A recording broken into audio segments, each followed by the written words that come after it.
In '97 I went to India for the first time, and I remember very well how I was like touched and moved by this country that is so alive. Those of you who have been there knows what I mean.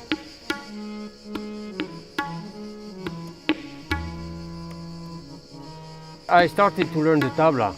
So there was the learning of music, and I made a very beautiful meeting with my master, which was really a master of music, but also a man with a great open heart, and he became a little bit like my father. So I spent years and years in Varanasi, the city of music. Then one day when while I was trekking the Himalayan mountains, I found a house very remote from everywhere and very lovely. And I really felt like just going there by myself and see what happened in this very simple context and in this silence. That first self-retreat, it lasted 5 months. You can imagine month after month being alone. So I became very much aware of everything happening within me in the thinking process, but also in the feeling process. I remember one time I was like sitting on the terrace of my house, and I suddenly felt a huge nostalgia, like a feeling, I want to go home. So I tried to stay with the feeling and to observe really the feeling of what nostalgia is. During this self-retreat, so many things like this happened, and I began to explore what anger looks like, what happiness looks like. I had time of fantastic happiness, and I had time where I felt like in despair. And time passes, month after month, and this house became so precious for me that I went every year during the monsoon for a few years. I went there for self-retreats. And I met some teachers, and that was really inspiring.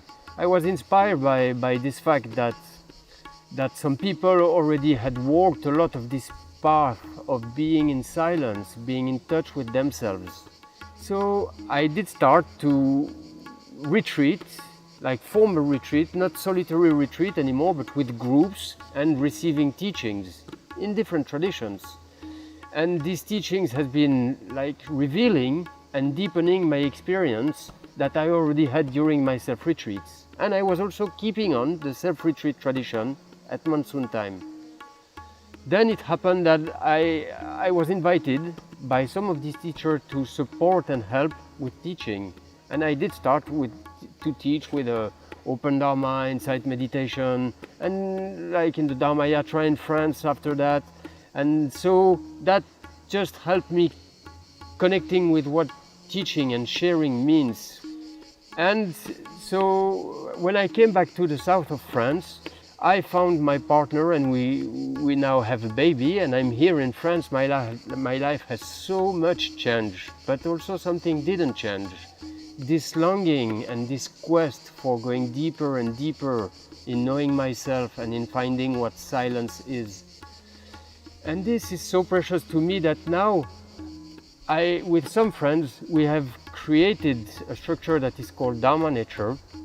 And this structure is the support to create events and to invite people who are also feeling this longing for being in touch with themselves, this longing for peace and harmony.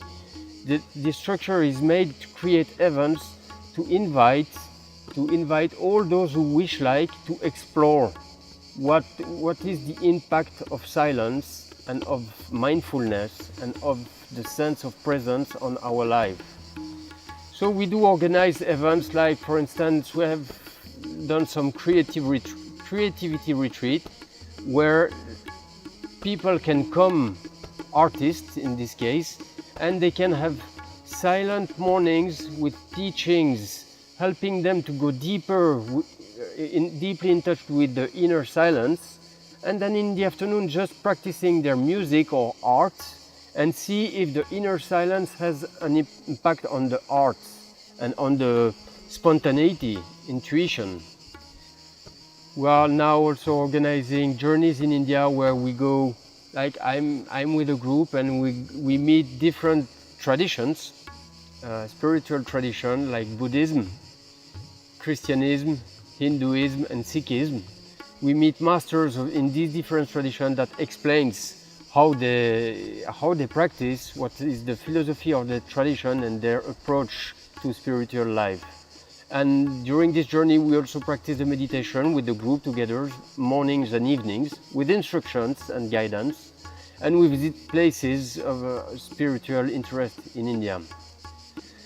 And our last project now is we have a land here in the south of France that we rent, and on this land we will slowly develop so that we can welcome people who want to self-retreat, which means like just taking rest from general life and come on this very peaceful, beautiful land where we have spring water, shady trees.